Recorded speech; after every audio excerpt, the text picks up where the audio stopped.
Sphinx dan kunci waktu. Orpheus, Daedalus, ilmuwan pertama pekerjaan, memecahkan teka-teki Sphinx. Ketika Yason berangkat naik Argos yang terbukti bahwa itu adalah kesenangan terakhir dari orang-orang setengah dewa dan para pahlawan. Kapalnya berisi banyak tokoh penting zaman itu, terutama Hercules dan Theseus. Namun, di antara pahlawan-pahlawan luar biasa ini, ada seseorang yang memiliki kekuatan sangat berbeda. Sosok perubahan yang menanti-nantikan kehidupan setelah kepergian orang setengah dewa dan pahlawan itu. Ketika manusia harus menjaga diri mereka sendiri. Orpheus telah mulai perjalanan dari utara dengan membawa musiknya indah dan mampu memesona manusia dan binatang, juga pohon-pohon, bahkan juga batu untuk bergerak. Dalam pelayaran bersama Yason, ia membantu pahlawan-pahlawan itu ketika kekuatan-kekuatan kasar tidak mampu menyanyi dan diiringi liranya. Ia menyihir batu karang di hadapannya yang mengancam kapal Argos, dan ia pun berhasil menidurkan naga yang menjaga Golden Fleece. Dalam perjalanan pulang, ia jatuh cinta kepada Eurydice. Namun, pada hari pernikahan mereka, seekor ular menggigit pergelangan kaki Eurydice hingga tewas. Setengah buta karena kesedihan, Orpheus turun ke dunia bawah. Ia memutuskan untuk tidak menerima aturan kehidupan dan kematian. Ia sangat ingin mendapatkan kekasihnya kembali. Sekarang, kematian merupakan hal yang mengerikan, tidak lagi sebuah sambutan hangat untuk istirahat ketika roh memulihkan dan menyegarkan diri dalam persiapan kelahiran kembali. Turun semakin ke dalam, Orpheus berjumpa dengan seorang pendayung perahu yang murung, Charon, yang semula menolak mendayung kapalnya untuk menyeberangi sungai Styx ke pulau kematian untuknya. Namun Charon tersihir oleh bunyi lira itu. Begitu juga dengan Kerberos, anjing berkepala 3 yang bertugas menjaga pintu masuk ke dunia bawah.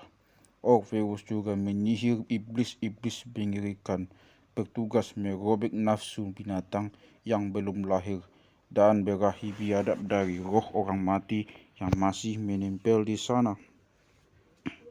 Akhirnya ia tiba di tempat raja dunia bawah yang menawan kekasihnya.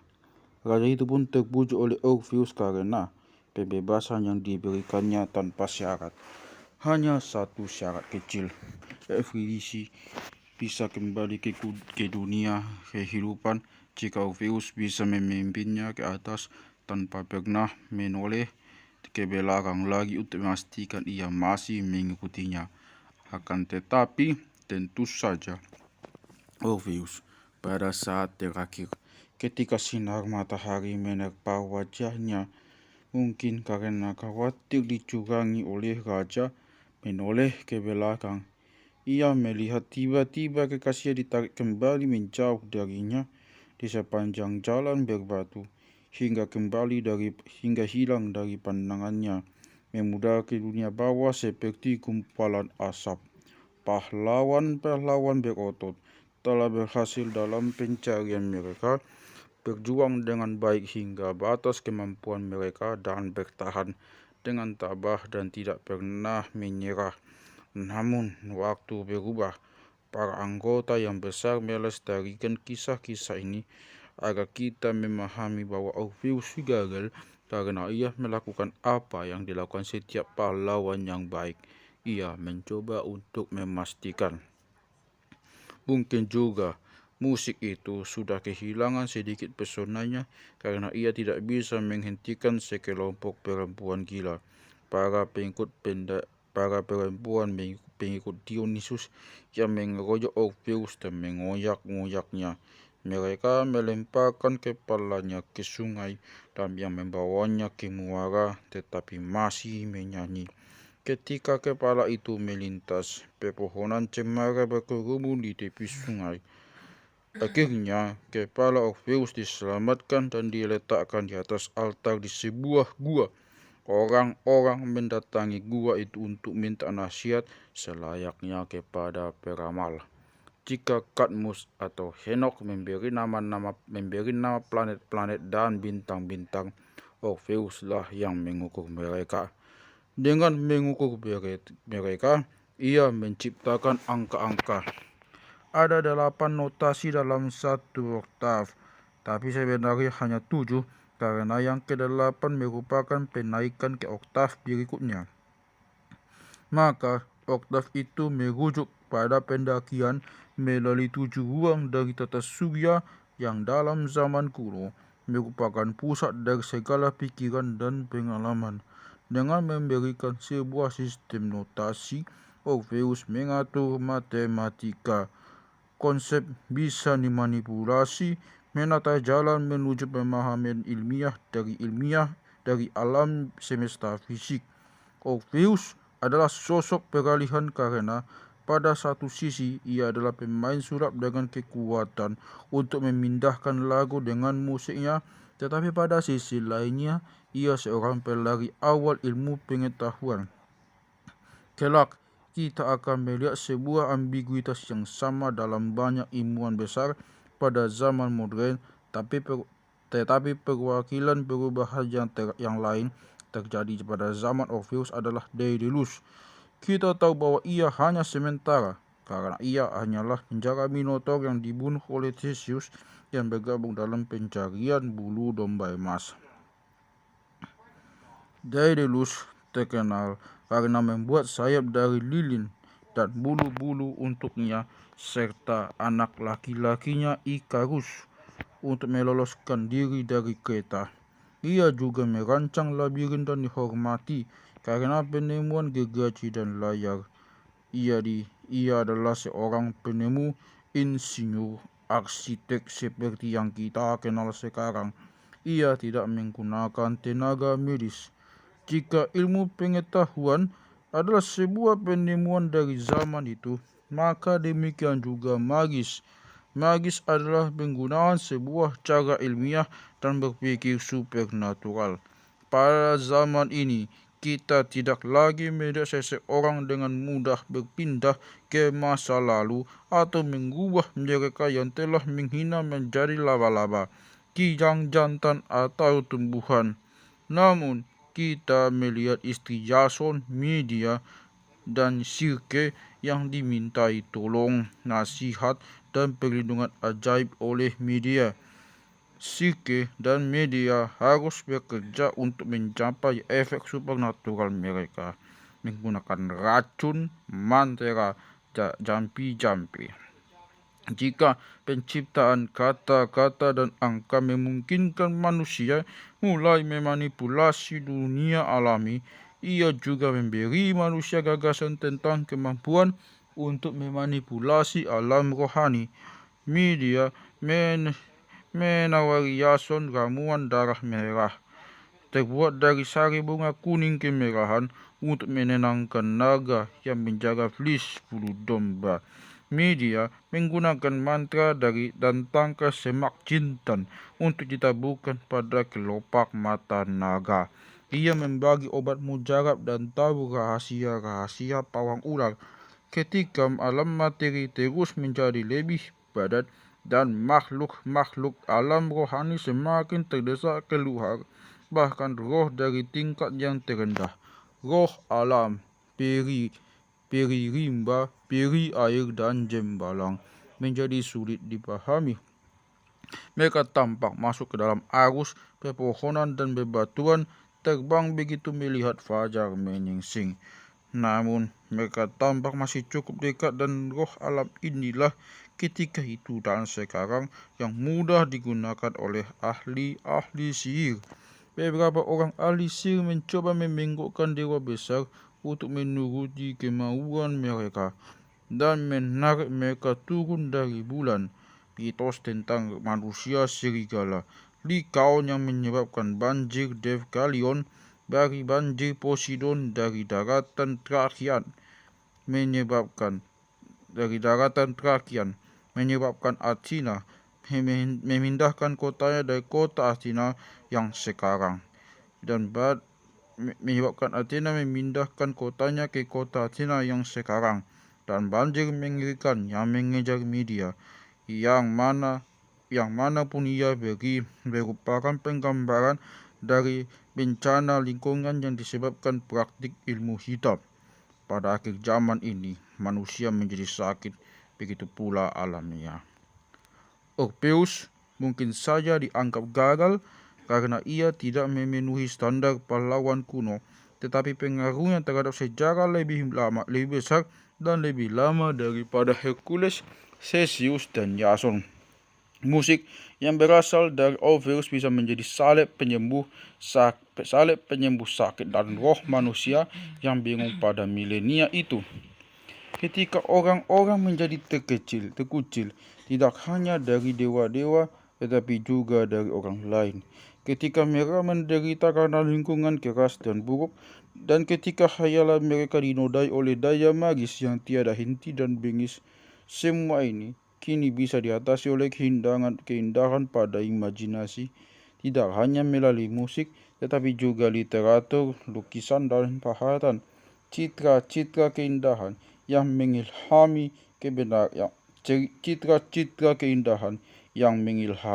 kebenaran dan cinta bisa berpengaruh terhadap manusia pada tingkat rendah dan pikiran sadar. Mereka bisa menjadi kuat dibandingkan pengajaran moral, baik yang abstrak maupun gamblang jenis apapun. Orpheus adalah pendiri mistis dari misteri-misteri Yunani yang akan menerangi dan menghilami Yunani kuno.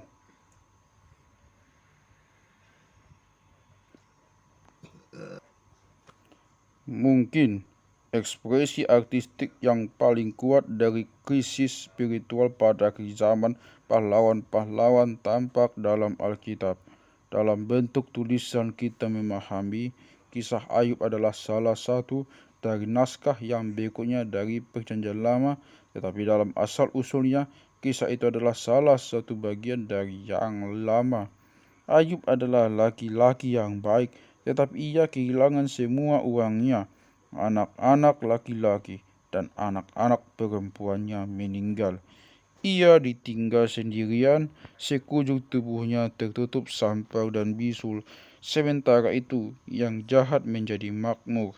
Kisah Ayub diingat hingga sekarang bukan karena ia pemimpin hebat atau pelaku pekerjaan luar biasa, melainkan karena ia adalah manusia pertama yang pernah memikirkan gagasan sejati yang penting dan dalam kehidupan tidak adil. Hercules adalah kesayangan para dewa, tetapi Ayublah yang berteriak ke langit dengan pembangkangan. Tidak seperti Hercules, Ayub memiliki bahasa untuk melakukannya. Hari ini, kita memastikan memiliki cukup mental yang bisa kita kendalikan untuk memilih apa yang akan kita pikirkan. Namun sebelum penciptaan bahasa yang merupakan keberhasilan besar zaman ini, keluasan seperti itu tidak akan berguna. Bahasa memungkinkan kita untuk menjauhkan diri dari dunia. Bahasa membantu kita menarik diri apa yang secara fisik ada dan bisa memungkinkan kita menghentikan pengalaman, apakah itu ada atau tidak. Kita bisa mengaturnya menjadi kepingan-kepingan. Untuk derajat tertentu, kita bisa mengatur pengalaman seperti yang kita kehendaki. Ada unsur yang menjauhkan proses ini, seperti juga keuntungan yang dibawanya. Bahasa menjadikan dunia tempat yang lebih dingin, lebih gelap, dan lebih memperdaya. Bahasa juga membuat kita tidak sehat, hidup kurang bersemangat, dan kurang yakin ketika menjelajahi dunia. Jadi, bahasa membawa sebuah bentuk baru dari kesadaran.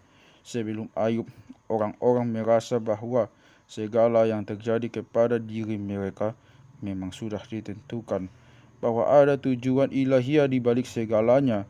Mereka tidak bisa mempertanyakan ini. Sekarang bahasa memungkinkan Ayub untuk mundur. Ia mulai melihat adanya ketidaktetapan kehidupan ini tidak adil. Akan tetapi, Tuhan menengok Ayub karena hanya mengerti sedikit sekali. Kau ada di mana ketika aku meletakkan dasar bumi? Ketika bintang-bintang pagi bernyanyi bersama dan semua malaikat berseru gembira. Apakah kau masuk ke dalam dasar laut? Apakah kau masuk ke dasar laut atau berjalan ke kedalaman tanpa dasar? Apakah pintu kematian telah terbuka untukmu? Apakah kau tahu di mana matahari tinggal dan di mana asal kegelapan? Bisakah kau mengikat rantai atau menenggakkan ikat pinggang Orion?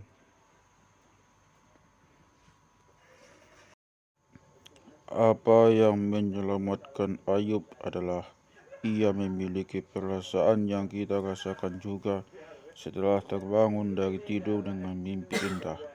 Ketika kita berusaha mengembalikan mimpi itu, tetapi tidak bisa, ia sadar bahwa jangkauan pengalaman manusia sudah berkurang.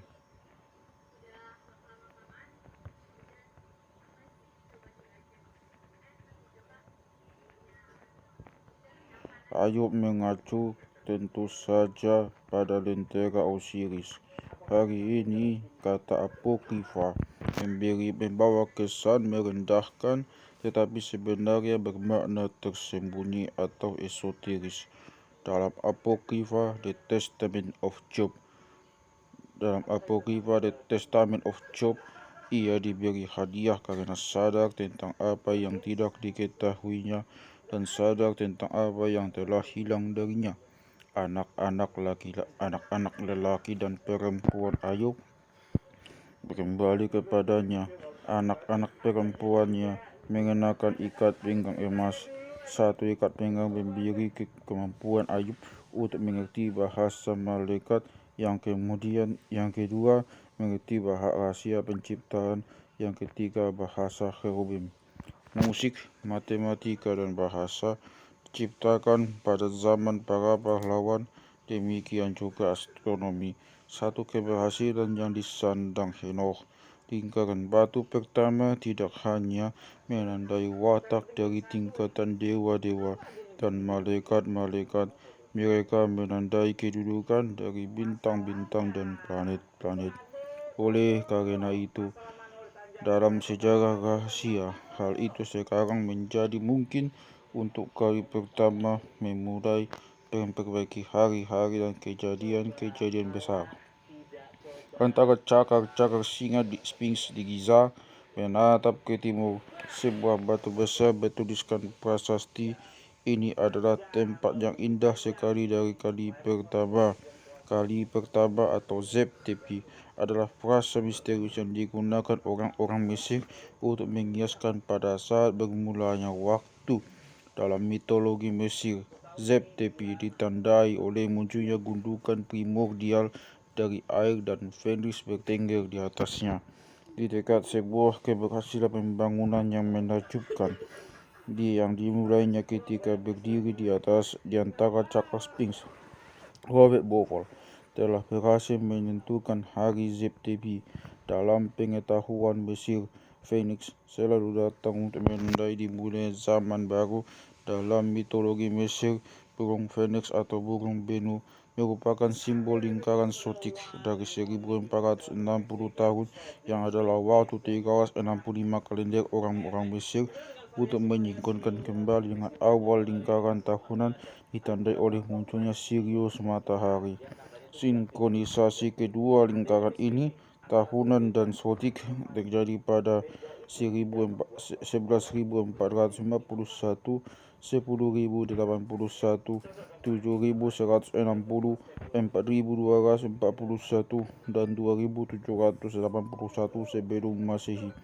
Bowell langsung melihat bahwa hari-hari ini bertepatan dengan mulainya beberapa proyek pembangunan gedung besar di hilir dan muara Nil. Jelas, awal dari rangkaian lingkaran ini sangat penting bagi orang-orang kuno Mesir. Berusaha mengerti lingkaran mana yang mungkin merupakan yang pertama Bauval pada awalnya menyimpulkan bahwa yang tepat adalah 10.081 sebelum Masehi karena sebuah tradisi esoterik setelah Sphinx dibangun pada masa itu atau bahkan sebelumnya. Kemudian Bauval menetapkan pada masa yang lebih awal, yaitu 11.451 sebelum Masehi, Bima Sakti yang memiliki makna sangat besar dalam budaya kuno di seluruh dunia, seperti Sungai Jiwa terletak tepat di samping Sungai Nil sehingga mereka saling memantulkan. Ia terkejut karena pada awal 11.451 sebelum Masehi itu, solstik dan perputaran tahunan bertepatan dengan perputaran ketiga tahun besar 25.920 tahun lamanya untuk menyempurnakan perputaran zodiak dalam sebuah cara yang paling penuh makna. Karena pada akhir itu Sphinx bertubuh singa menatap ke arah timur akan dianggap sebagai terbitnya zaman Leo. Sphinx itu mewujudkan 4 bintang besar dari zodiak, keempat subkosmos Leo, Taurus, Scorpio, dan Aquarius. Keempat elemen yang bekerja sama membuat alam materi. Sphinx menurut sejarah rahasia adalah sebuah monumen bagi kali pertama keempat elemen itu menetap di tempatnya hingga menghasilkan materi menjadi padat. Ketika dalam Timaeus Plato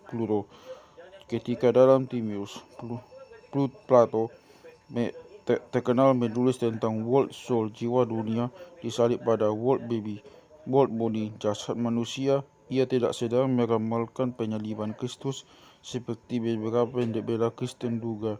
Ia hanya mengangankan momen penting itu dalam sejarah dunia seperti yang dibayangkan idealisme ketika kesadaran disusun dalam materi padat.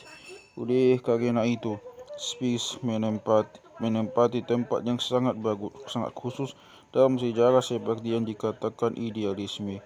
Ia menandai titik itu ketika setelah gelombang di atas gelombang dari penyinaran dari pikiran kosmis, materi padat seperti yang kita ketahui sekarang ini akhirnya dibentuk. Itulah sebabnya mungkin ia adalah ikon terbesar dari dunia kuno. Hukum-hukum fisika seperti yang kita kenali sekarang ini ketika itu hanya tersusun dalam gerakan, dan dari titik itu pada perjanjian bisa ditetapkan dengan kuat karena jam besar kosmos akhirnya menyusun dalam pola rumit dari orbitnya. Jika pemadatan ini adalah apa yang sesungguhnya terjadi, tentu saja akan membatalkan metode penanggalan seperti karbon 14. Secara kuno pernah mencoba menetapkan catatan sejarah terdahulu. Ilmu pengetahuan modern membuat sebuah asumsi dalam perhitungannya yang tidak dilakukan orang-orang kuno, yaitu bahwa hukum-hukum alam telah menganggap sah dalam segala tempat dan waktu. Sphinx mengajukan sebuah teka-teki kepada Oedipus. Apa yang berjalan dengan empat kaki, kemudian 2 kaki, kemudian 3 kaki. Jika ia tidak bisa menjawabnya, Sphinx akan membunuhnya, tetapi Oedipus dengan tepat menafsirkannya sebagai sebuah teka-teki tentang usia manusia. Seorang bayi berjalan dengan 4 kaki, tumbuh besar ia berjalan dengan 2 kakinya, hingga menjadi sangat tua sehingga memerlukan kaki ketiga yaitu tongkat. Namun, usia di sini juga merupakan cara lain untuk mengiaskan evolusi manusia. Bentuk Sphinx adalah sebuah monumen untuk evolusi ini. Sphinx itu dikalahkan oleh kecerdasan Oedipus, lalu terjun sendiri masuk ke jurang.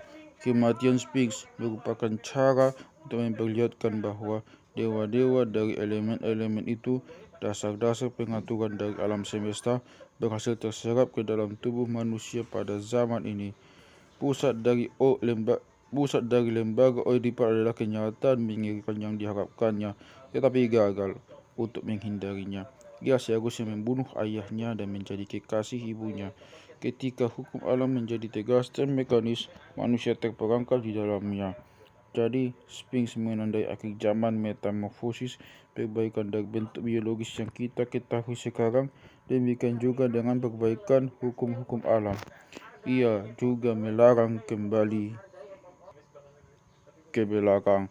Dalam kejadian, hal itu adalah salah satu dari kerubim yang melarang jalan kembali ke surga. Orang-orang Mesir juga menyebut Sphinx Hu, yang berarti pelindung.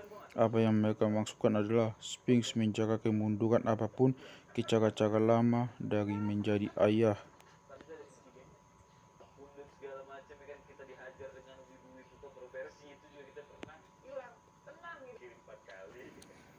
Itu adalah kesalahan konsep yang biasa terjadi pada 1650, seperti ketika Uskup menghitung dengan baik hari kreasi umpama 4004 sebelum Masehi. Ini adalah beberapa sisa-sisa dari sebuah takhayul kuno.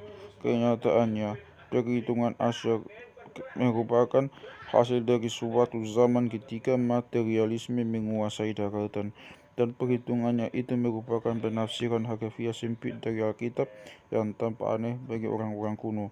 Mereka percaya bahwa jiwa manusia telah ada sejak era yang tak terhitung sebelum 11.451 sebelum Masehi, dan hanya sejak itu tubuh manusia seperti yang kita ketahui sekarang mewujud seluruhnya di sekeliling roh manusia.